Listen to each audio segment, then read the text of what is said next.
nessa jornada, a gente está lá junto no núcleo. Agora esta chamada está sendo gravada. É isso. Agora esta chamada está fazendo anotações. Isso aí.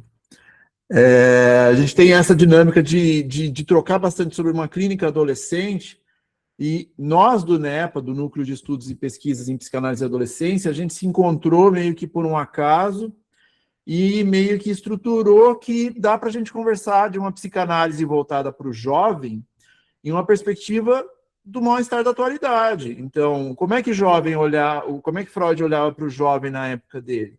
O que era a época econômica na época de Freud?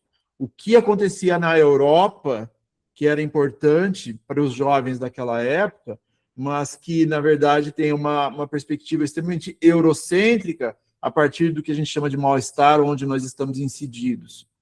Então, o NEPA veio a partir desse lugar de trazer algumas debates, construções de conteúdo e provocando um pouquinho sobre o que seria a psicanálise na relação com a adolescência.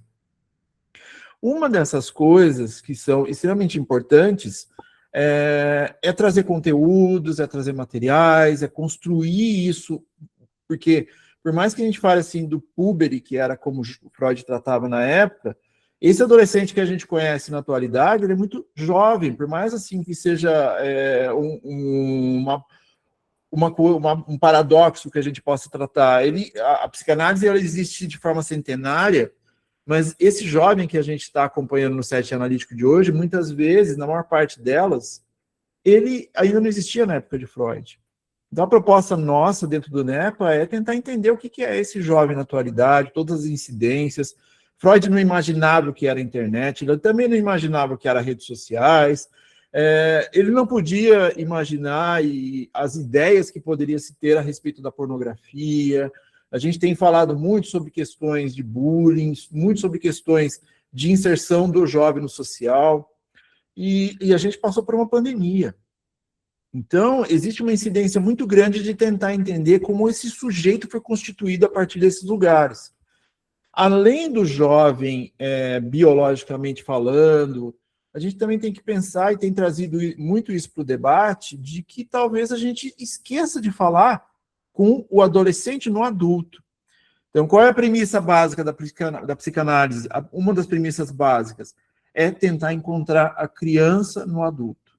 Mas se a gente escuta esse adulto o tempo todo e tenta pular uma etapa da vida dele, que também foi importante na questão da sexualidade, no desenvolvimento, nas questões de criação de limites, a gente busca sempre aquela criança, mas e aquele espaço que existe entre a criança e o adulto? Então, parte da proposta do NEPA, do Núcleo de Estudos e Pesquisas em Psicanálise e Adolescência, é falar um pouco dessas dinâmicas. E hoje a gente vem com algo que a gente chamou como uma aula, mas na verdade não é bem uma aula, porque a gente gosta de participação, né, Gabi? A gente gosta de troca. Então hoje a ideia é a gente fazer um pouco dessas trocas de uma forma um pouquinho diferente. Tem aula, tem conteúdo, tem dinâmicas, tem, mas também tem uma proposta de elaborações a respeito de casos clínicos. Então a gente vai trazer algumas ideias do que poderiam ser histórias reais, e tem um porquê a gente chamar de histórias reais, e tentar trocar com vocês um pouco sobre o que a gente faz com isso.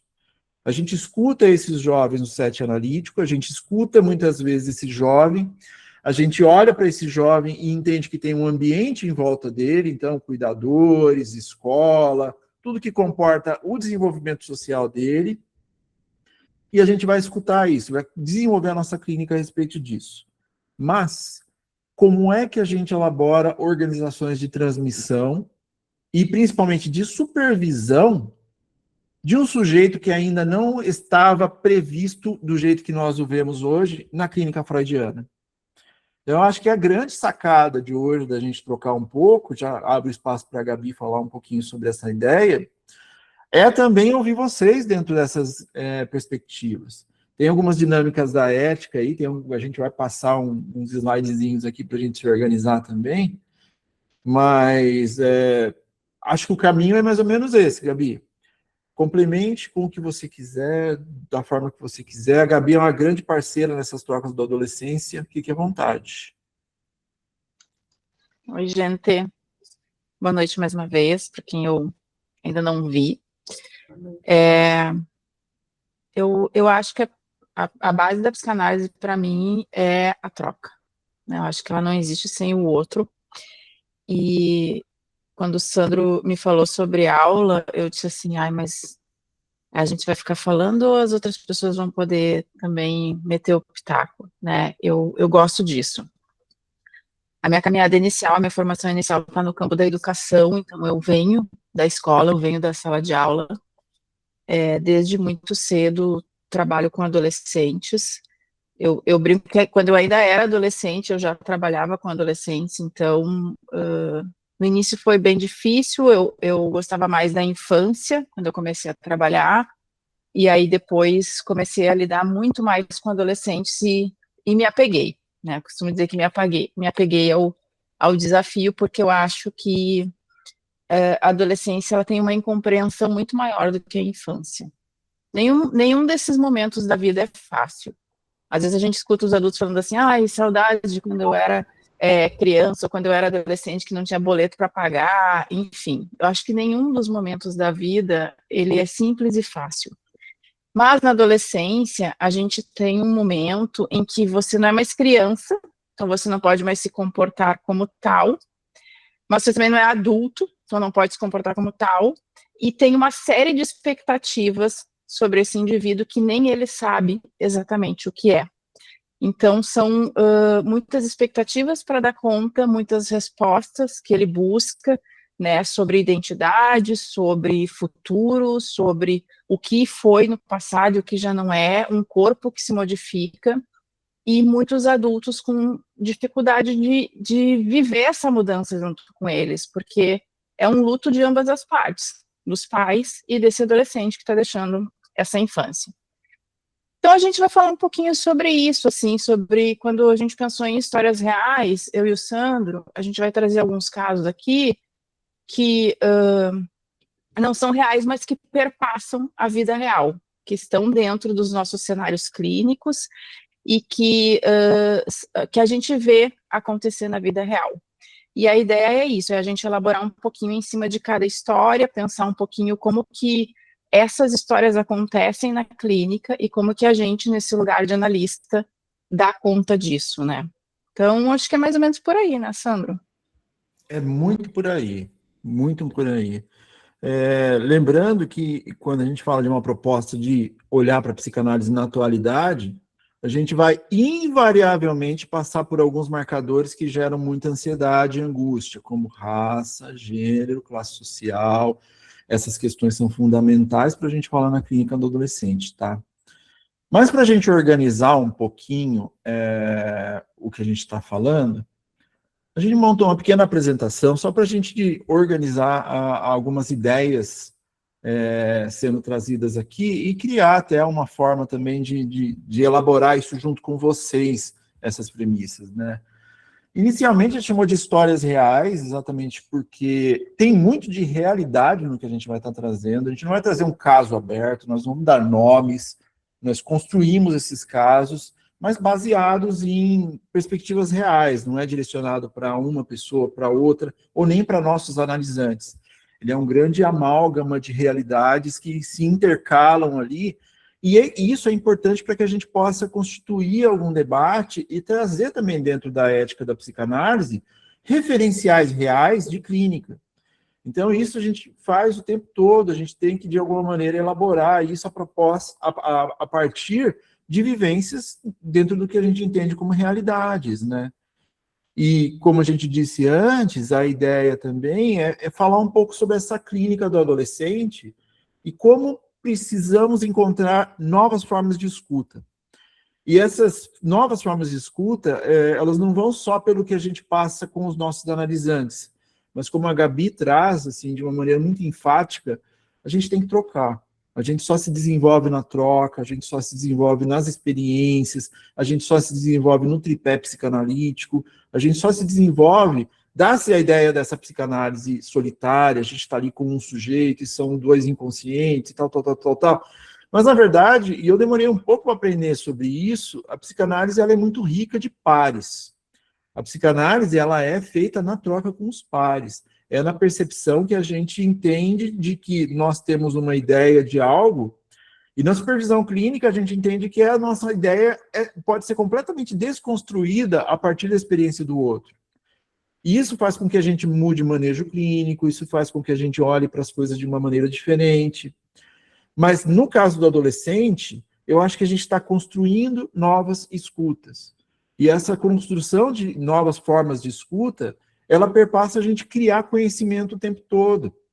Então eu gosto muito de pensar nessa clínica do adolescente como, assim, de uma maneira bastante simplória em relação a isso, mas mais ou menos como Freud estava constituindo a clínica a psicanálise em si. Só que agora não é apenas uma pessoa constituindo isso. São psicanalistas que têm uma base ortodoxa a partir de Freud, mas que se encontram numa dinâmica da atualidade em que eles estão juntos constituindo essa nova forma de escuta, essas novas maneiras de olhar para o jovem, sem esquecer do que nós passamos ali em termos de conhecimento, em termos do que o próprio Freud trouxe, em termos de metapsicologia, em termos do que foi a constituição da psicanálise. Então, isso para nós é bastante rico, isso é muito material para nós, isso é parte de um construto assim, importantíssimo. Rapidamente, quem somos nós? Acho que vocês já tiveram alguns contatos comigo, já devem ter tido algum contato com a Gabi também. Gabi, fica à vontade para se apresentar, falar um pouquinho de você. Não vou fazer mansplaining, pode ficar sossegado. Gente, eu comentei antes, eu comecei a minha formação na área da educação, né? Eu fui professora durante um tempo, e depois saí da escola, fui para a área administrativa, enfim, 2014, comecei a voltar mais para essa parte da mediação de conflitos, então estudei muito sobre comunicação não violenta e comecei a trabalhar com isso junto aos professores, principalmente no início em escola de educação infantil, depois avançando em ensino fundamental e hoje ensino médio, que é a parte da gente mediar conflito dentro da escola, né? Então, o meu trabalho é basicamente ajudar aqueles adultos que estão ali, ajudar aqueles adolescentes que estão ali a lidar com os conflitos do cotidiano, do dia a dia, que às vezes a gente extrapola, que às vezes a gente não sabe como lidar com o que está sentindo, com o que está acontecendo.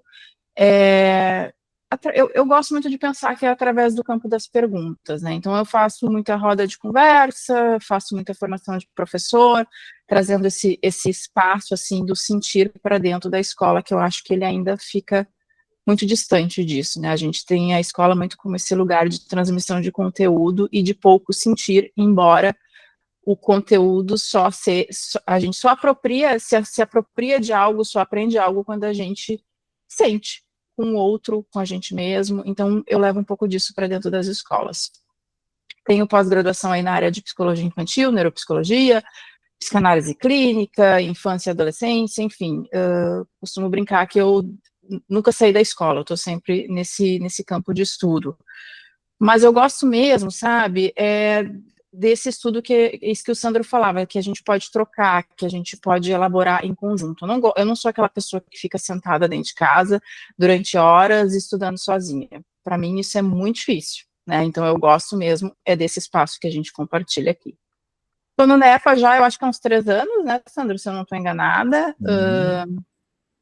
E atuo junto com o Sandro aí na formação de psicanálise e adolescência, na pós-graduação de psicanálise e adolescência. E estou na clínica com adolescentes aí há, acho que 4, 5, 6 anos por aí, então esse é o meu chão. A Gabi traz uma coisa que é importante pra caramba da clínica do adolescente, a gente já sabia disso, mas a gente só foi descobrir com a experiência, que é a organização da educação junto com os jovens. Então, a escola como um dos lugares primários assim de relações sociais, a escola como um organizador de afetos, a escola como primeiras experiências, seja no campo de uma sexualidade, a escola como primeira experiência dentro de uma organização de limites em relação aos cuidadores. Então, a clínica do adolescente passa muito por esses espaços educacionais também. A gente vai entender que a escola tem uma função primária na organização dos adolescentes. e que muitas vezes, na atualidade principalmente, a gente não consegue muito bem dar esse valor devido a esse professor. Ele nunca foi muito valorizado, na verdade, né? Pelo menos aqui, assim, fazendo um meia-culpa relacionado ao nosso país. Mas a gente está num momento muito difícil para a classe de professores, e isso é importantíssimo da gente frisar o tempo todo, para que esse debate flua, para que não seja apenas uma crítica vazia, uma crítica ideológica, uma crítica moral, e entender que a pedagogia, os professores, a escola em si, eles têm uma função primária no nosso desenvolvimento, e que muitas vezes a gente não consegue trabalhar isso da forma que deveria. Então, a organização de certas nuances e perspectivas da educação, elas estão intrinsecamente conectadas com tudo que a gente fala a respeito do adolescente. E acho que hoje a gente vai ver um pouquinho disso, né? Eu sou coordenador do NEPA, né, junto com o Fabrício Tavares. Eu também sou um dos docentes e coordenador da pós-graduação Psicanálise e Adolescência.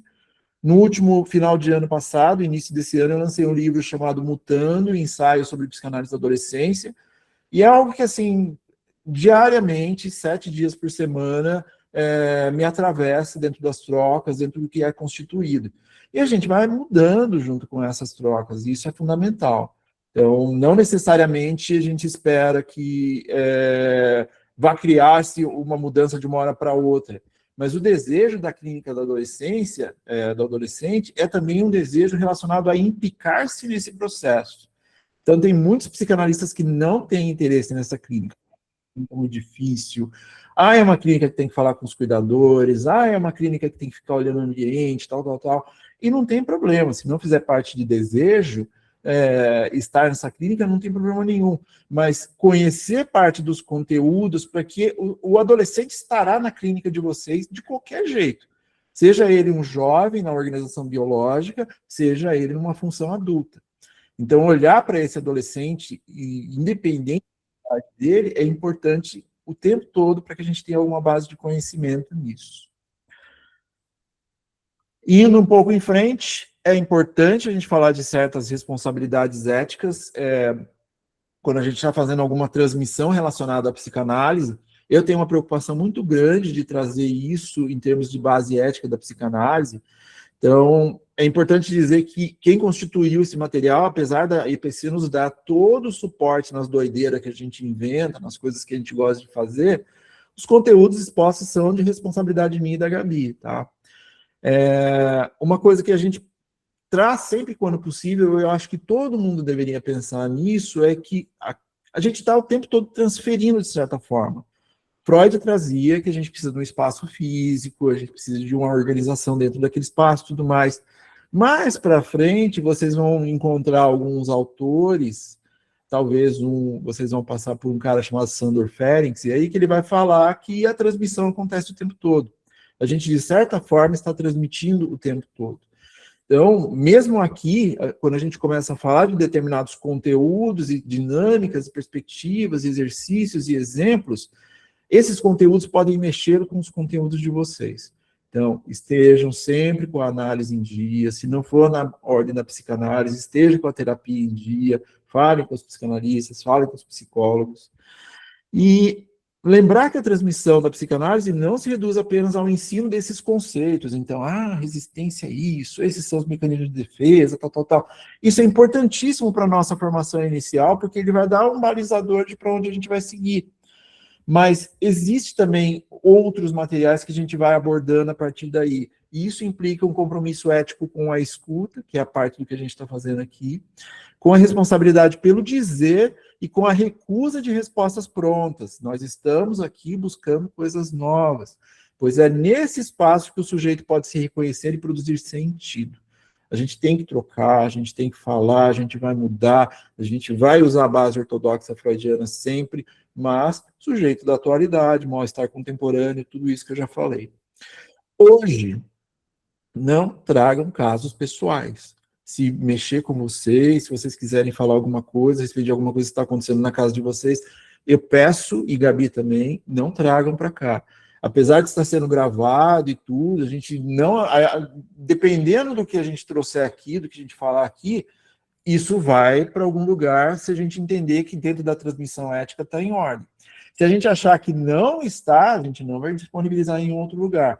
Mas, dito isso, não tragam casos pessoais, tá? Levem para a análise de vocês, levem para os espaços de vocês. Isso permeia parte de um conceito da ética e da psicanálise. Como eu falei antes, por que histórias reais? Construir casos clínicos não é nada simples, é muito mais complexo do que parece. É um processo que envolve trabalhar a ética da psicanálise e a manutenção da segurança dos nossos analisantes. Isso precisa o tempo todo estar presente. Entretanto, para trabalhar casos clínicos de forma ampla e responsável, as construções se dão a partir de vivências clínicas, que foi o que a gente falou no início. Então, algo do campo do real estará sempre presente, seja na transferência, seja na conta-transferência. Vocês já devem estar ouvindo falar sobre a conta-transferência aí, na primeira jornada, junto com a IPC, etc. e tal. A conta-transferência tem uma função nas nossas vivências na psicanálise, e a gente, em algum momento, pode falar sobre isso também. Então, por que são histórias reais? Porque são histórias organizadas a partir de amálgamas das nossas experiências, tá? Tem um pouquinho de várias coisas e não tem nada de nada ao mesmo tempo. Fechou? Gabi, complemente, fique à vontade. Não, eu acho que é isso, assim, é muito comum quando a gente, eu costumo dizer assim, a gente costuma se emocionar com um filme, com uma música, quando aquilo toca algo que, né, que a gente viveu, que a gente experienciou, e é muito comum na troca de casos clínicos a gente encontrar isso às vezes, né, isso que o Sandro fala, né, a gente contra-transfere, a gente, né, elabora junto, e existe às vezes uma grande tendência da gente querer falar sobre aquilo. Então, tudo que nos é muito pessoal, a gente direciona para a nossa análise, né, para espaços seguros, onde a gente pode de verdade elaborar, porque esse espaço coletivo aqui é um espaço onde a gente vai trocar, vai pensar dentro desses conceitos da psicanálise, mas a gente não consegue dar conta, né, dessa subjetividade geral do sujeito. Então, é importante pensar isso. Eu levei muito tempo para entender como é que eu fui parar na psicanálise. Isso, inclusive, foi uma das temáticas da minha análise, né? Eu digo, cara, como é que eu vim parar aqui? E eu cheguei à conclusão, foi inclusive uma adolescente que esses dias me falou isso. Ela disse, caraca, a sua vida deve ser muito legal, ela me disse. Eu falei, por quê? Ela disse, porque você sabe da vida de todo mundo. Então é sobre isso, é sobre a gente. Eu sou apaixonada por histórias de vida, mas não histórias também de grandes nomes, de grandes pensadores, de pessoas públicas que fizeram a diferença no mundo, mas eu gosto da história de vida do sujeito que está lá, na periferia, no cantinho, sabe? Que ninguém escuta. É dessa história que eu gosto. E eu acho que foi por isso que eu fui parar na psicanálise, e é um pouco dessas histórias que a gente quer trazer aqui e pensar com vocês.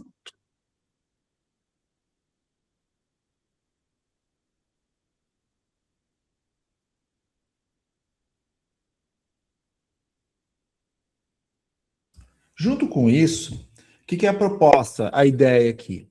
A gente vai trazer alguns casos clínicos que possam nos auxiliar e demonstrar a importância da supervisão, e a gente vai falar um pouquinho de tripé analítico agora, no desenvolvimento das sessões, assim como elementos fundamentais para que conteúdos possam ser trabalhados com foco nas próprias dimensões psíquicas do analisante. O que isso quer dizer? A gente tem esse espaço, a construção desse set analítico com os nossos analisantes, e a gente trabalha os conteúdos trazidos ali a partir da vivência dele. Então, todo esse amálgama que a gente fala de experiências é um pouco do que a gente trabalha ali nessas organizações, só que nós somos atravessados por muitos desses conteúdos, como a Gabi falou.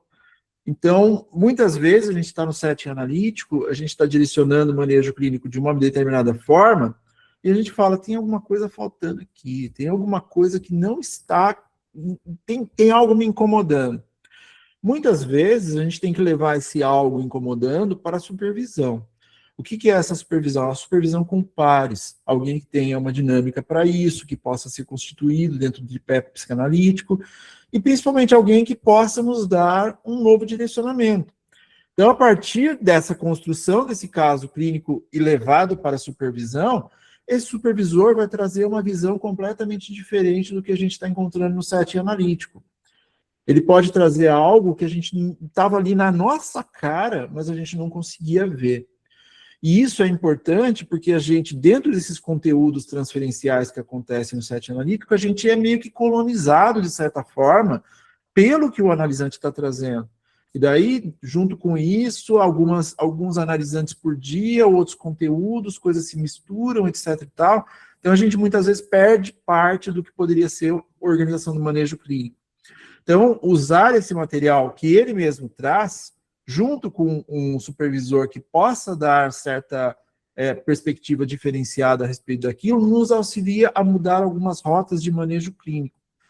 E para quem está na psicanálise e organizado pelo tripé psicanalítico, a gente sabe qual a diferença que isso faz. Porque na maior parte das vezes a coisa está na nossa frente e a gente não conseguiu ver, muitas vezes, por conteúdos que possam ter mexido conosco. Então, a supervisão tem essa função, lembrando que o tripé psicanalítico ele é fundamental para qualquer psicanalista. Então, a gente vai ter a nossa análise pessoal, a gente vai ter um estudo contínuo, a gente não para de estudar.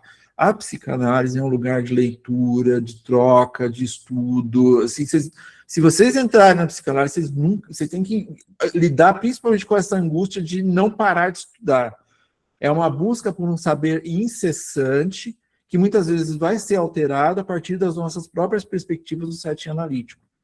Então, levem bastante a sério o tripé, e a supervisão, quando vocês estiverem atendendo, é fundamental para que vocês possam organizar manejo clínico com os seus analisantes, tá? E uma das outras premissas... Oi, Gabi. Você estava falando sobre isso, eu me lembrei de uma frase que eu gosto muito, que é... Eu escutei da Elisama Santos, mas não é dela, tá? A Elisama Santos é uma psicanalista, ela fala de quem é, e eu não lembro agora o nome da pessoa, então não vou honrar aqui, mas é de alguém. Ela diz assim, que todo ponto de vista é a vista de um ponto, né? Então, assim, eu vou enxergar as coisas a partir daquilo que me constituiu, das experiências que eu tive, das vivências que eu tive, né, das relações que me constituíram. O Sandro vai enxergar a partir desse ponto dele, com outras vivências, com outra constituição de vida. E isso faz toda a diferença, às vezes, porque é isso que ele está dizendo, assim, tem vezes em que a gente está diante de uma situação e a gente sequer se dá conta que a gente está fazendo uma contratransferência com aquele analisando. Que aquilo que a gente, naquele momento que a gente empacou, ou talvez a gente esteja tão impactado pela vivência daquele indivíduo, que a gente não consegue ajudar ele a, sabe, desenrolar aquele nó, trabalhar questões do inconsciente dele, como talvez a gente pudesse de um jeito mais elaborado, se é que essa é a palavra. A supervisão, ela entra nisso, assim. Essa troca dos pares que o Sandro fala, para mim, ela é fundamental, porque ela nos ajuda a ver com mais clareza, muitas vezes, aquilo que a gente não está conseguindo enxergar. E isso, numa relação clínica de analista, analisando, faz toda a diferença. Então, a gente leva com muita ética, né, o Sandro falou disso aqui, né, a gente leva os casos com muita ética, com muita seriedade, não é que nem disse a adolescentes que eu atendo, você conta para outras pessoas, você faz fofoca da vida dos... Não, a gente não faz fofoca, a gente leva com todo cuidado, mas é o que muitas vezes vai fazer a diferença no manejo clínico daquele indivíduo que a gente está atendendo. Desculpa, Sandro, cortei. Não, de forma alguma, pode falar, Gabi. O conceito de cosmovisão relacionado às nossas experiências pessoais estarão no set analítico. E isso é importantíssimo de ser falado. Essa riqueza que a gente tem com a experiência do outro, ela pode, inclusive, nos ensinar outras formas de vivências. Então, quando a gente estava pré-Covid, as sessões de análise eram basicamente sessões, ainda estava se testando o formato online. A gente tinha toda uma organização presencial e que a cosmovisão ficava meio restrita àquele espaço. Então, se dentro do meu consultório, eu podia atender pessoas do Brasil todo, mas o que acontecia? Eu ficava restrito a mais ou menos uns 10, 20 quilômetros a partir daquele lugar onde eu atendia. Tem uma nuance importante dentro disso? Tem. O presencial tem algumas nuances interessantes, é importante, a gente precisa ter essa experiência. Mas, cara, o online, ele fez assim, causou uma ruptura no psiquismo geral das pessoas, assim. Se a gente tem um psiquismo inconsciente, coletivo, um psiquismo coletivo, não vou pegar o inconsciente junguiano, vamos pegar a alma coletiva trazida por Freud, o Covid fez a gente acelerar muito esses processos. Então, para mim, que estou em São Paulo, imagina atender alguém que está no Nordeste e poder passar por um processo de supervisão com alguém do Nordeste.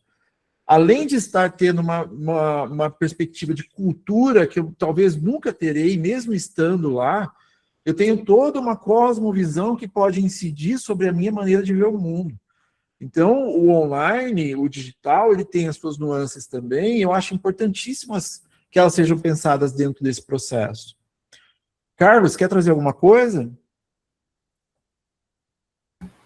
Sandro, eu queria, não cortando você, mas dentro do assunto do que você está comentando aí com a Gabriela. Antes da pandemia, a psicanálise no qual você disse que trabalhava meio que restrito.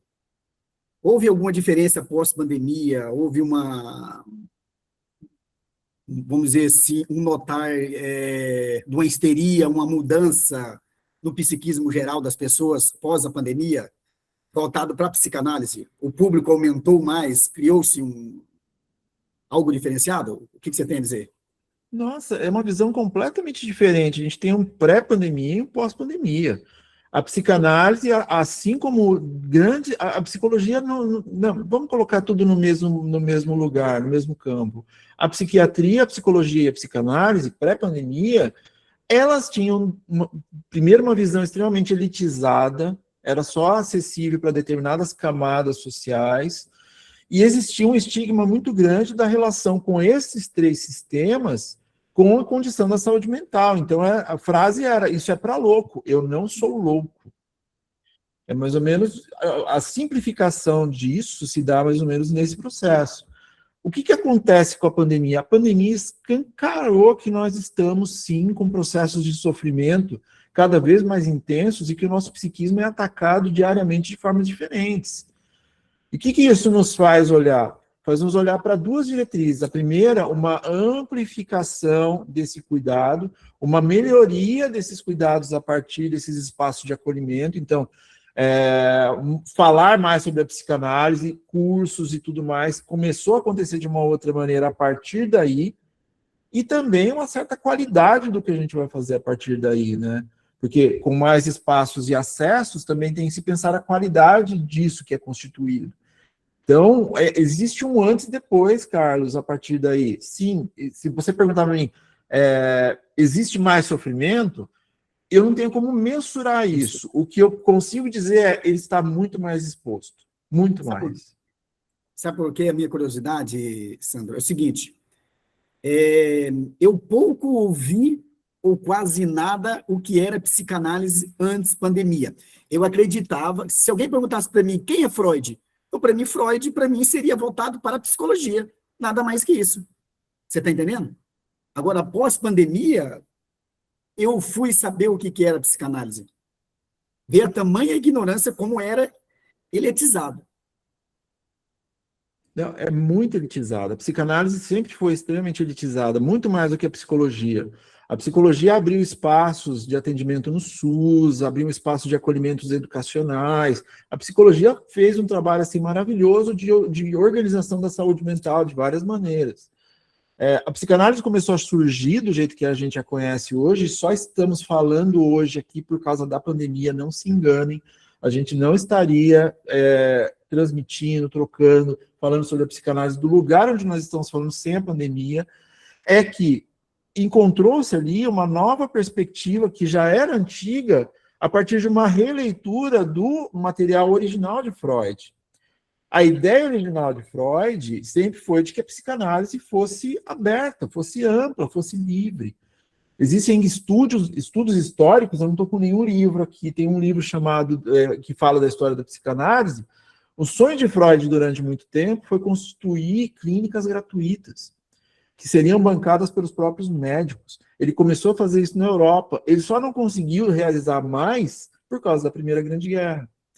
Então, tudo mudou a perspectiva a partir desse sofrimento que a guerra trouxe, que ninguém tinha nenhuma ideia do que poderia acontecer com o sofrimento humano.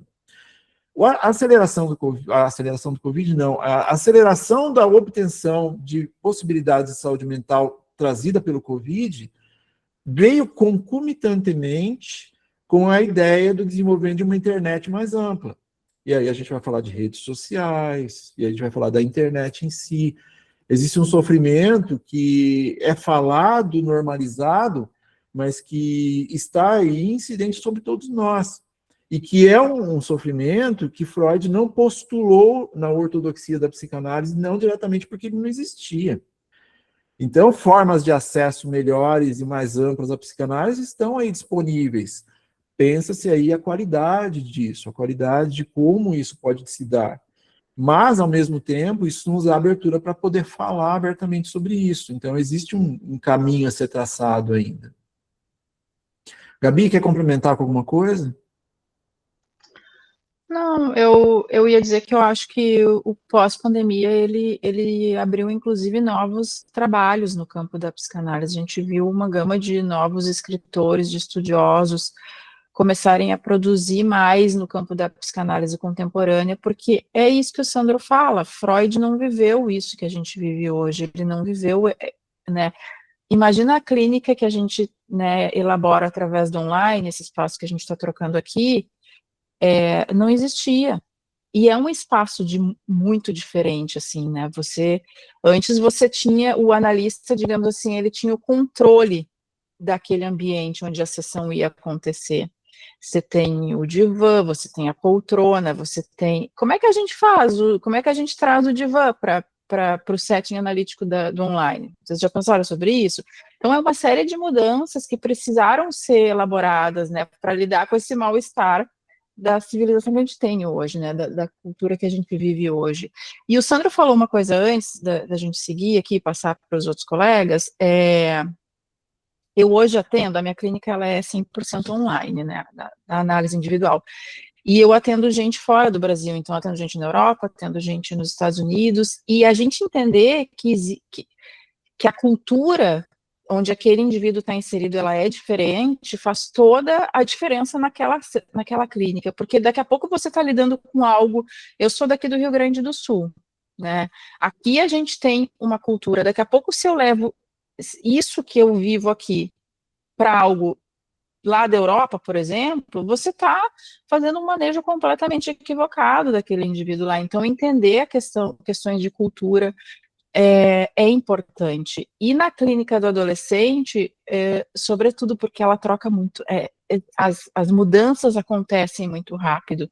Então, às vezes a gente começa analisando com 13 anos de idade, com 15 é outro, e você tem que ter outro manejo, inclusive com a família.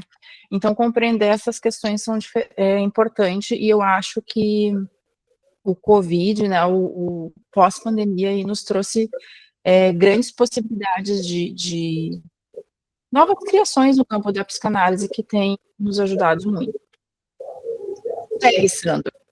Se deixar, a gente fica aqui. Se deixar, a gente fica. A praxis da psicanálise, ela ainda é um modelo ortodoxo freudiano, a gente usa o mesmo ferramental, mas a gente tem que entender subjetividades e tempo onde esse sujeito está inserido. Então, o sofrimento vai se atualizando. A gente precisa entender o que existe sobre essas incidências. O livro que eu falei, é esse aqui, eu fui até buscar, é As Clínicas Públicas de Freud, da Elisabeth Andantot. É um livro muito histórico, muito denso, mas, cara, é de uma riqueza de detalhes, isso aqui é impressionante. Silvia, fica à vontade. Eu vou parar ali na Patrícia, depois a gente volta lá, tá? A gente fala com a Jussara, com a Patrícia e com a Silvia, senão a gente não continua aqui. Silvia, fica à vontade. Não, era só para contextualizar o que o Carlos estava falando. Eu venho da educação também, e mudou absolutamente a visão que se tem em relação à terapia, em relação à análise. Na escola, nós tivemos no pós-Covid muita dificuldade no acolhimento dos alunos, no acolhimento dos professores, porque imagina voltar para o trabalho, voltar para o presencial depois de um tempo que a gente ficou isolado, com o luto que muitas pessoas passaram, professores, né, os alunos. Então, assim, eu acho que deu uma virada, e uma virada necessária, né? Porque saúde mental sempre foi importante, mas não se dava a devida importância a isso. Hoje em dia, nós temos legislações que amparam que o aluno pode sair da sala de aula para ser atendido, porque o governo continuou com o processo de oferecer terapia para alunos e funcionários e professores. Eu, por exemplo, faço terapia, coincide com o horário de trabalho, eu posso sair, porque eu tenho o direito daquele horário fazer a minha terapia, mesmo que eu esteja no trabalho. Isso por conta da pandemia, né? Foi fantástico o aluno ter esse amparo. Nós tivemos inúmeros cursos, palestras oferecidos para que nós pudéssemos ter um suporte a mais para dar para esse aluno quando chega, para conseguir identificar a necessidade desse aluno, para poder mandar esse aluno para o programa de terapia e de análise. Então, o que o Carlos perguntou só para complementar, né? Foi uma mudança absurda e absoluta no pós-pandemia. Muito bom, é muito por aí mesmo, né? A gente reestruturar isso não está sendo nada fácil. Mas era algo que já vinha sendo adiado e que escancarou-se, assim, né? A gente tem o online como ferramenta da nossa vida cotidiana. Adaptar-se a isso é uma outra história, é um outro movimento. A psicanálise, acho que a psicologia também, acho que até se adaptaram bem. A educação, ela ainda precisa de um caminho muito maior para encontrar-se dentro desse ambiente, mas aí são outras questões políticas complexas a respeito disso, né? Uma outra coisa que eu queria complementar com o Carlos, é que a psicanálise era vista muito como uma abordagem da psicologia. E assim, a psicanálise ela é um substantivo, ela caminha com as próprias pernas. Então, ela não está abaixo da psicologia nesse sentido. Ela é ensinada na faculdade dentro de um lugar, mas existe um caminho em que a psicanálise caminha com as próprias pernas. Só que isso tudo é um debate amplo, que está sendo feito nesse momento e que de tempos em tempos volta para a própria psicanálise poder construir novas pontes e novas formas de se colocar no mundo, né? Jussara, fica à vontade. Ligar o microfone. Boa noite a todos. É muito interessante esse assunto. Eu vi alguns profissionais da educação, como a Silvia, a Gabi, que fala também de educação, você, né, Sandro? Eu sou da formação de saúde, e não tem como. A pandemia foi um marco para a gente, né?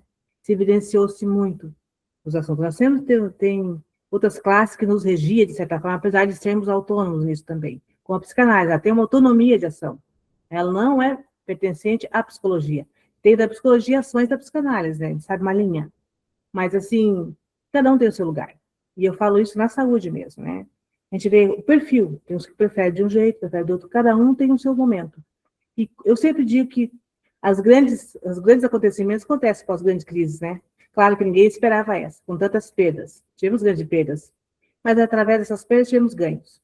Eu falo sobre a educação à distância, que ela também tem o seu lugar, mas o próprio atendimento à distância. Hoje, durante a pandemia, eu comecei a fazer a minha análise à distância, né? A minha analista, ela é dos Estados Unidos também, que viveu no Brasil, mas foi para lá, e alguém que confio muito que tem essa visão do indivíduo nas suas fases. Como a gente diz, o adolescente, ele passa por alguns lutos muito específicos.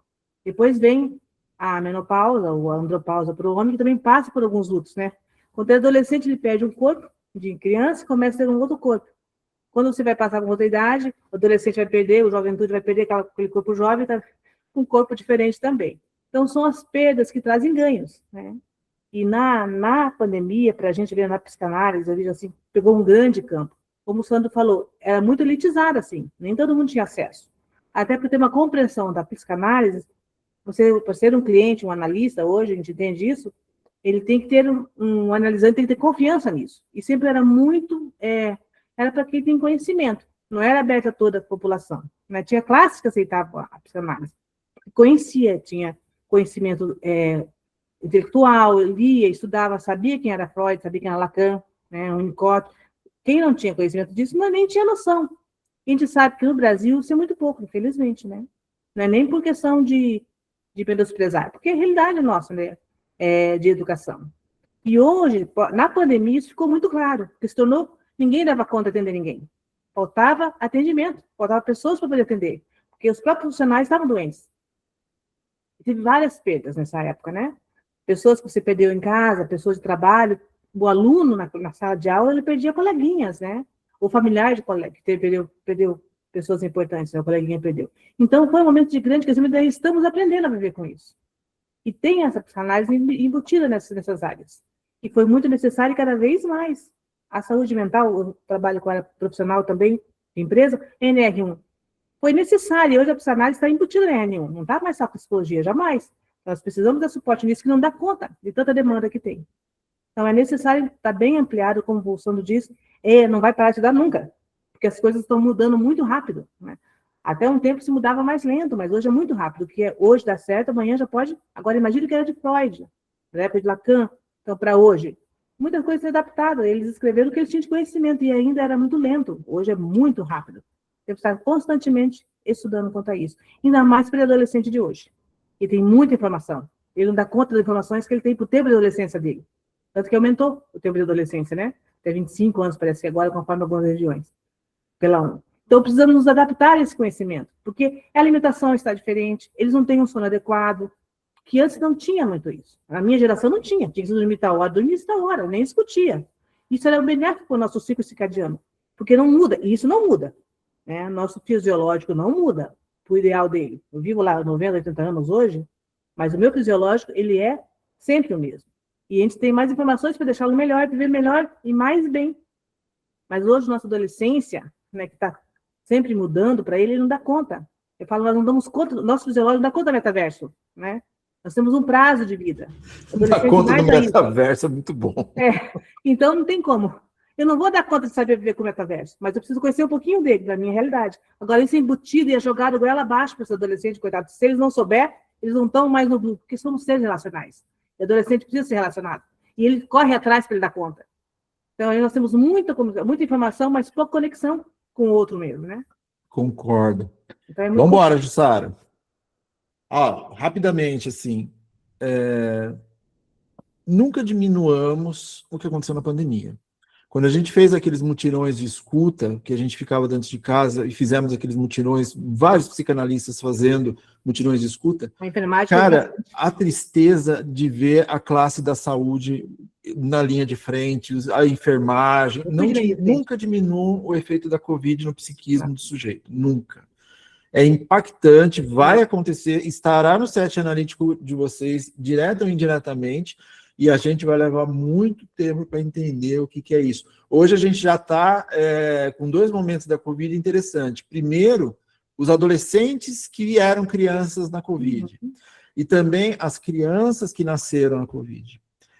São dois momentos assim, interessantíssimos de pensar o sujeito em termos de psiquismo. Eles verbalizam, né, Sandro? Eles verbalizam. Verbalizam essa questão, assim, a Covid foi um marco na vida deles, eles entendem a escola, por exemplo, a relação com a escola antes da Covid e depois. Então, eu tenho adolescentes que me dizem, tudo piorou depois da Covid, eu era feliz antes do Covid, então eles têm alguns marcadores ali que ficaram muito nítidos, assim, eu acho que para eles, né? Então, é importante da gente contextualizar e pensar isso. A estrutura de linguagem perdida durante a época da Covid, jovens que deveriam estar verbalizando, só ficaram teclando, sabe? Não achem que o adolescente ele está assim, é um grande reclamão, é um grande rebelde. Tem uma problemática muito grande que a gente precisa falar sobre. Tem que falar, tá para entendê-lo, né, Sandro? Porque a fisiologia dele não deu conta disso, tá? Exato. Eu, como enfermeira da época, trabalhei em frente de Covid, trabalhei na escuta. Eu fazia ponte de plataforma para poder atender. Porque eu tive que, em casa é muita enfermeira, e muitos trabalharam na frente, então a gente trabalhava, por isso que eu fui fazer psicanálise mais apropriada, como um curso, não só na minha autoconhecimento, porque eu queria estar mais preparada para isso, eu vi que não dava conta só com tudo, com o que eu tinha. Então, você precisa capacitar-se constantemente por isso. E vamos levar isso por um bom tempo. Ainda estamos colhendo e amadurecendo com esse acontecimento na psique do ser humano. Então, vamos um tempo aí que levando. Vamos embora. Vamos com a gente, Jussara. Bora. Duas últimas coisas antes de passar para a Patrícia. O que era mesmo? A primeira delas existe psicanálise antes da Covid. A psicanálise é algo no Brasil que está incidente desde muito tempo.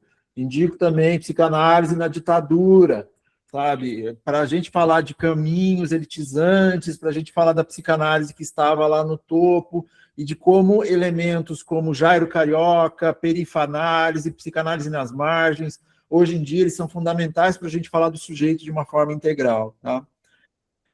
Patrícia, fica à vontade. Eu juro que eu achei que eu tinha baixado a mão, então eu vou tentar ser o mais breve possível. Bora. Quero antes fazer um comentário a respeito do que foi dito agora, sobre o pessoal da linha de frente, médicos e enfermeiros, pessoal da saúde em geral. Eu acho que eternamente eu vou tirar meu chapéu para muita coisa que eu vi ali. Não, eu não trabalhei, né, na linha de frente, mas eu tive contato com algumas pessoas, inclusive pessoas que desistiram da carreira depois disso e lidam com os efeitos daqueles traumas, daqueles momentos que elas passaram até hoje. Então, isso daí realmente foi desastroso, vamos dizer assim, né? O que eu queria comentar, que depois eu fiquei questionando, eu achei que eu tinha baixado a mão, porque eu falei, não é tão relevante assim. Mas vamos lá. Sobre o que a Gabi comentou a respeito do divã, que é uma coisa que eu achava inimaginável no online. Eu não conseguia imaginar essa situação. Como assim um divã? Vou fazer o quê? Pedir para a pessoa deitar no sofá, na cama? Mas assim, eu descobri que sim, o divã ele é super possível. E eu passei por uma situação que para mim foi uma coisa tão surpreendente que por alguns segundos eu fiquei sem ação. Graças a Deus eu consegui recobrar. Mas a história foi que o divã, ele é basicamente eu pedir para a pessoa... Pedir não. A pessoa disse que não estava confortável, que, enfim, estava com dificuldade de abordar o tema, ou falar. Ela queria falar, mas ela não conseguia. Aí eu sugeri, quer deitar? Quer que eu feche a minha câmera? Você talvez fique mais à vontade, enfim, fica a seu critério. Ela deitou em posição fetal, abraçada com uma almofada, e chorou copiosamente por uns 10 minutos. Só aí ela conseguiu falar. E isso, para mim, foi assim uma coisa muito marcante, porque eu não imaginava essa possibilidade no online, e a partir daí eu entendi o que é o divã no online. E foi assim, ela trouxe coisas que ela falou, nem eu sabia que ainda tinha isso dentro de mim. Então foi sensacional, eu só queria compartilhar isso. Muito bom. A gente vai se ajustando, né? A gente pensa na ortodoxia da psicanálise, a gente vai levar muito a sério, aliás, Freud sempre vai ser a base. Mas a gente tem que pensar onde a gente está inserido, né? As ferramentas que a gente tem disponíveis e ir reorganizando. É importante que a gente faça isso, leve para supervisão, organize isso de alguma maneira, mas bato muitas palmas, acho muito legal nesse sentido. Dentro da proposta aqui também, continuando, trabalhar um pouco as diferenças que uma clínica voltada para o jovem usa em termos de elementos, ferramentas clássicas da psicanálise freudiana, além de também pensar o sujeito a partir do seu próprio mal-estar. Então, a gente fala de época, a gente fala de raça, a gente fala de classe social e fala de gênero, tá?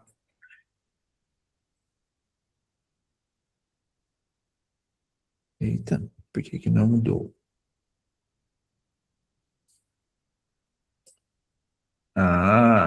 O que a gente organiza em termos de uma premissa para supervisão em grupos? A gente está organizando hoje falar da importância da supervisão dentro desse sentido, tá?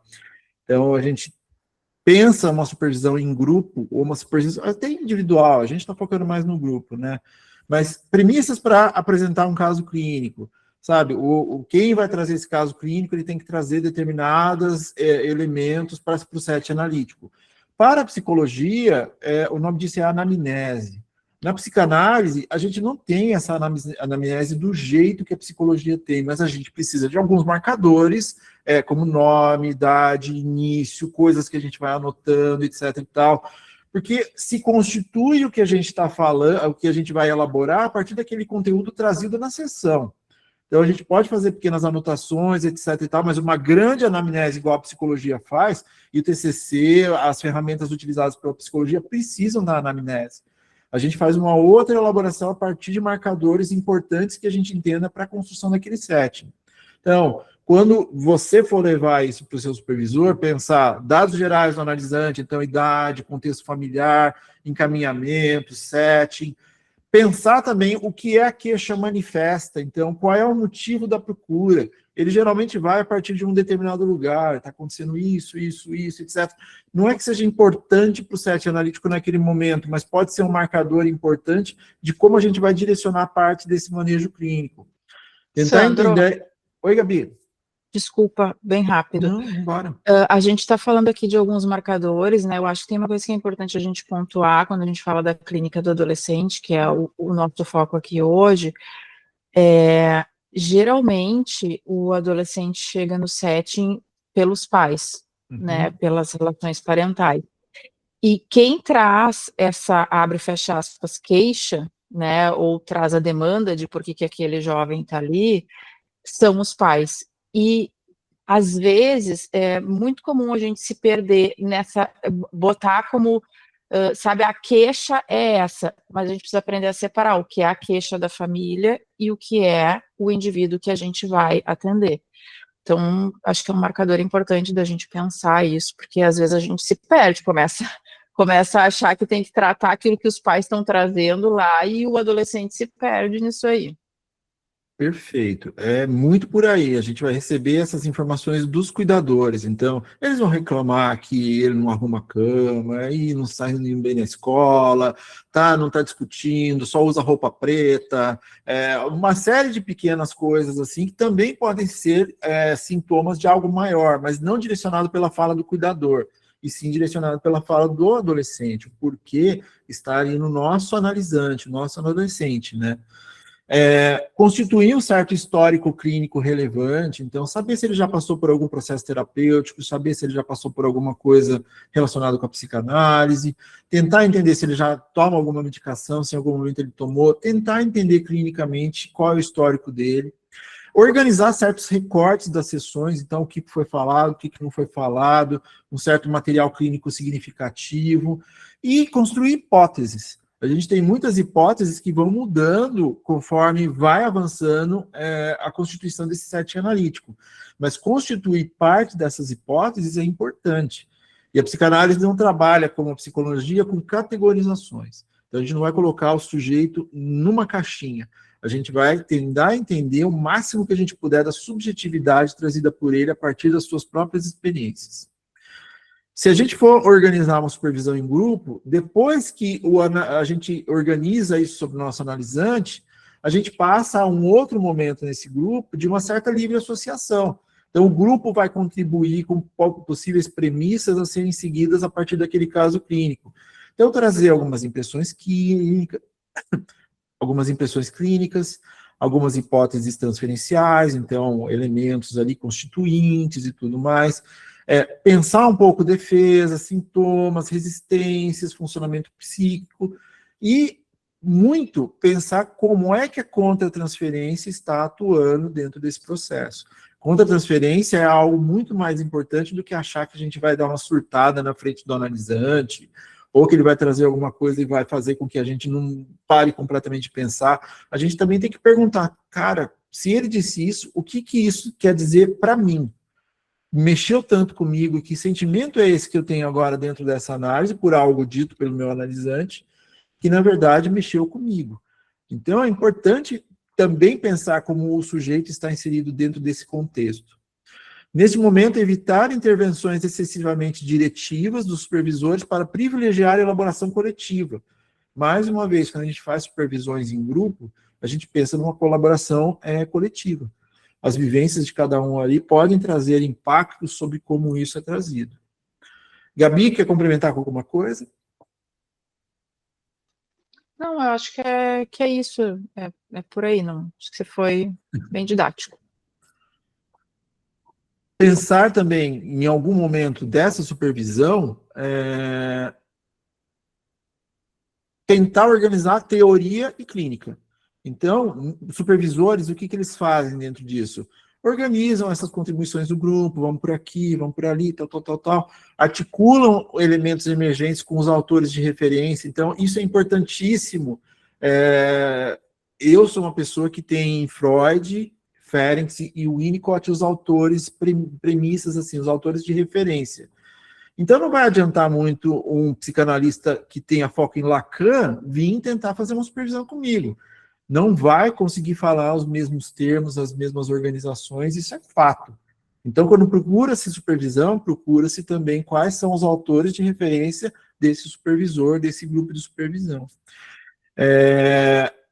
Pensar que essa organização teórica ela vai ter uma base, e a gente sempre vai trazer Freud para isso, mas o contraponto da contemporaneidade na organização desses casos clínicos é fundamental. Então, articular esses elementos emergentes com esses autores de referência, aprofundar certas hipóteses diagnósticas, estruturais, dinâmicas, e aí diagnóstico a gente não entende o diagnóstico como algo que vai determinar o sujeito, mas que esteja sobre determinada incidência do sujeito naquele momento. Então, como a gente disse, a psicanálise ela é viva. A partir do momento que ele vai falando, vai trazendo e vai se escutando, e esse elemento transferencial vai criando-se alguma coisa, ele também vai se livrando de certos sintomas. Mas a ironia disso tudo é que, para me livrar de certos sintomas, eu crio outros sintomas. Então, a gente sempre vai trabalhar com uma certa sintomatologia do sujeito. É irônico isso, mas quando o sujeito está criando novos sintomas e abandonando os sintomas anteriores, a gente vê o que poderia ser chamado de um certo progresso do sujeito. É importante pensar a base disso tudo, que é um sofrimento que eu estou acostumado, é algo que eu consigo fazer certa manutenção. Então, muitas vezes, eu prefiro ficar no sofrimento, porque eu já conheço esse sofrimento, do que possivelmente ir para uma escolha nova, de alguma coisa nova, porque eu não sei o que eu vou sentir nesse novo. Pode dar bom, pode ser legal, mas pode ser muito mais complexo do que eu imagino. Então, o que nós fazemos como defesa? A gente se mantém no sintoma. Porque esse sintoma dói, é incômodo, eu sofro, mas é um sintoma conhecido e, teoricamente, psiquicamente administrável. Então, quando nossos analisantes vão para o novo, vão procurar outras coisas, vão procurar novas potencialidades e tudo mais, ele está desenvolvendo uma organização libidinal para a busca de desejo. Então, isso é importante a gente pensar dentro de uma supervisão também, para que lado está indo, né? Gabi? Eu ia comentar que é muito comum a gente ver movimentos que parecem inovadores na clínica, mas que no final das contas recaem no mesmo lugar, né? Que é isso que o Sandro fala do sintoma. Então, um exemplo clássico é relações abusivas. A gente, depois de um tempo, encerra uma relação abusiva e cai em outra, né? E aí, nesse lugar de analista, às vezes a gente fica um pouco assim, porra, né? Com perdão da palavra, mas não aprendeu, caraca, mas estava vivendo isso, e voltou para isso. E eu acho que um dos grandes aprendizados que eu tive com a psicanálise é que psicanálise é movimento. Esse sujeito se movimentou, né? E mesmo que ele tenha ido para um lugar, que é isso que o Sandro falava, conhecido, ele está buscando segurança. E aí a gente precisa começar a fazer esses links para que ele consiga, em determinado momento da vida, entender o que de fato ele está buscando, o que de fato ele precisa, para fazer movimentos diferentes. Mas o movimento em si, ele já significa algo, né? Porque a partir do momento que esse sujeito aí a gente tem um problema gigantesco na mão, né? Então, enquanto ele estiver em movimento, tem vida pulsando. Aliás, eu diria que o objetivo é causar algum tipo de movimento. Acho que só o movimento por si só, ele já é algo que é observável na clínica, e a gente pensa, tá, o importante é não estar parado ali naquele lugar, né? Pensando dessa forma também, uma supervisão vai para uma... acho que é importante, acabei me lembrando de uma coisa. É importante frisar que a gente só consegue identificar esses comportamentos dos nossos analisantes a partir da nossa análise pessoal. É quando a gente começa a perceber que a gente também está produzindo esses mesmos sintomas. E aí a gente promove uma determinada mudança a partir da nossa análise pessoal, e é isso que vai fazer com que a nossa clínica se movimente. Então, isso tudo que Freud trazia, resistência, mecanismo de defesa, transferência, inconsciente, ele existe no campo do sentir. Ele existe porque aconteceu comigo, porque na minha análise eu percebi. E é isso que faz a nossa manutenção de desejo em relação às nossas análises, aos nossos analisantes. E a organização da supervisão, do estudo contínuo, ela é parte desse tripé. Indo para o encerramento da organização de uma supervisão, a gente poderia pensar numa síntese dos principais pontos trabalhados. Então, o supervisor vai lá e traz isso. Olha, a gente falou disso, tal. Ele destaca alguns impasses clínicos centrais. Então, a gente falou disso, mas olha, tem algo aqui nesse campo que é problemático. Indicação de possíveis caminhos de manejo. Então, se a gente for por aqui, talvez por aqui, etc. e tal. Quem vai definir isso é, na verdade, quem está trazendo o caso, porque é a pessoa que conhece o caso clínico, que está ali semanalmente trazendo esses conteúdos junto com seus analisantes, e daí ele vai definir o melhor caminho, mas a supervisão traz esse embasamento. E aí o supervisor também traz uma sugestão de leitura complementar para aprofundamento. A gente fala de sugestão de leitura, mas na questão dos adolescentes, a gente usa muito da cultura. Então a gente pode indicar também um filme, a gente pode indicar uma série, a gente pode indicar um quadrinho, alguma coisa que possa conversar com aquele jovem de acordo com o sofrimento trazido. Então a cultura, ela é fundamental quando a gente fala de clínica do adolescente. A gente vai estar com cultura o tempo todo, seja através de um anime, seja através de uma música, a cultura vai atravessar o setting analítico do adolescente. A gente já começa falando um pouco sobre isso para entrar no caso clínico, porque é uma clínica diferente nesse sentido, não é apenas um analista ofertando a sua melhor escuta para o sujeito. Imagina o que é um adolescente, ele está lá convivendo com um monte de adulto que fala que ele é chato pra caramba, que ele não fala nada, que ele não traz isso, não traz aquilo, só veste roupa assim e isso, não sai da frente do computador. Ele vai olhar para mim e vai falar assim, cara, mais um adulto careca, barbudo, querendo falar para mim o que eu devo fazer, o que eu sinto, o que eu não devo sentir. Então, a gente tem que ter outras ferramentas para poder trabalhar esse jovem a partir da sua própria fala e escuta. Então, a gente vai quebrar um pouco o campo da neutralidade freudiana dentro disso. E isso causa muita dúvida, né? Oi, Gabi. Quando a gente estuda psicanálise com crianças, a gente fala muito do brincar, da ludicidade, né? Então, a psicanálise na infância, ela não é senta, né, aqui, ela não é nem online, né? Ela é presencial por conta dessa ludicidade. Quando chega na adolescência, a gente acha que esse jovem vai ser tratado como um adulto. E eu acho que esse assim, o grande diferencial da clínica do adolescente é que é diferente. Ele não vai mais brincar como aquela criança brincava, mas ele também não vai sair falando muitas vezes como o adulto fala. Não vai. Por conta disso que o Sandro fala, ele vai olhar para você que é adulto e que está atendendo e vai pensar exatamente isso. Mais uma pessoa chata para me dizer o que eu tenho que fazer, como eu tenho que me vestir, quais as notas, né? E os pais, quando nos procuram, geralmente eles trazem demandas desse tipo, olha, eu preciso que ele seja mais independente, eu preciso que ele aprenda a falar, a pedir o pãozinho na padaria, eles vão trazer demandas muito específicas, que esse jovem não está conseguindo atender dentro de casa. O nosso papel não é fazer esse jovem aprender a pedir o pãozinho na padaria. O nosso papel é, né, ajudar esse jovem a ele entender se ele quer pedir o pãozinho na padaria ou se ele não quer pedir o pãozinho na padaria, se ele quer comer o pãozinho ou se ele não quer, se ele quer, quem ele quer ser, quem ele é, quem ele deseja, né, e conhecer um pouco sobre si. E aí é uma ginástica, porque a gente vai precisar passar por essa estrutura familiar, né, e geralmente o que acontece na clínica do adolescente, quem trabalha com adolescente sabe disso, vai escutar muito, olha, eu te contratei para você me ajudar e você só piorou as coisas. Então, isso é uma coisa que quem trabalha com adolescente tem que estar com a análise em dia, porque a gente vai escutar muita coisa desse tipo. Muita coisa. Para terminar e para a gente começar a falar um pouco de casos clínicos, a gente também tem que falar sobre a ética relacionada na supervisão. Então, tem muita importância a gente trazer, como a psicanálise ela tem essa forma de enfrentamento de uma prática livre que a gente precisa desenvolver a partir de desejo, a gente também tem que falar o tempo todo sobre uma ética relacionada a isso, porque precisa ter ética.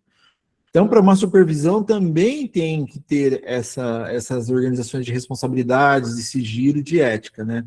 Então, dentro de uma supervisão, o que a gente pensa é que todo material clínico apresentado deve ser rigorosamente anonimizado, então vamos falar de sujeitos anônimos. O conteúdo do grupo é sigiloso e restrito aos participantes.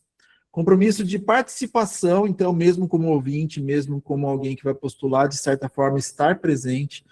Participação ativa nas discussões é parte fundamental desse processo formativo, então a gente falou bastante sobre isso.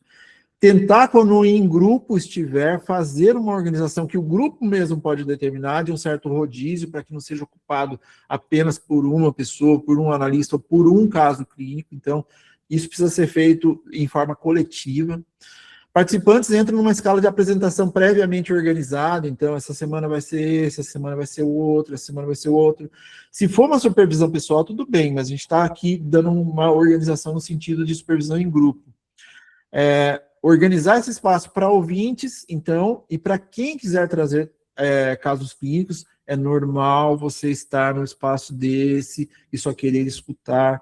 Você não tem casos ainda, você ainda não está na clínica, ou você, por qualquer outro motivo, prefere só escutar. Isso é extremamente rico. Precisa-se meio que desmistificar isso. Ocupem os espaços de ouvintes oferecidos para vocês, seja na USP, seja aqui, seja o que for. Ouvir sempre traz alguma coisa no sentido do que a gente pode vir a trabalhar no setting. E pensar que quando você faz uma supervisão, como isso é algo que é trazido a partir mesmo de uma forma anônima, a ideia é não ficar gravado, porque isso faz parte de uma determinada ética. Se a gente ficar pensando a ética em si, até a nossa análise online, através do Google Meet, por exemplo, ela tem uma questão ética. Ela fica hospedada num servidor, ela fica dentro de um data center. Ela não acabou naquele momento. Aquele conteúdo, de alguma forma, ele está hospedado em algum lugar, seja através de pequenos elementos, seja através de texto. A organização da ética relacionada a isso é super preocupante. Então, o máximo que nós pudermos colocar em cima disso é fundamental. E cada membro apresenta ao menos alguns números de casos por semestre. A gente define isso de acordo com o tamanho do grupo. Então, tem muita ética envolvida em qualquer parte do nosso tripé psicanalítico. Não se enganem, a psicanálise não é uma brincadeira, a psicanálise é algo muito sério. A gente fala de campos da saúde mental, mas eu insisto nisso. Eu acho que a psicanálise tem uma responsabilidade no campo da saúde social. Então, a gente também tem que pensar isso com muita organização, empatia e ética, tá? Gabi, quer complementar com algo? Não, toca a ficha, isso aí.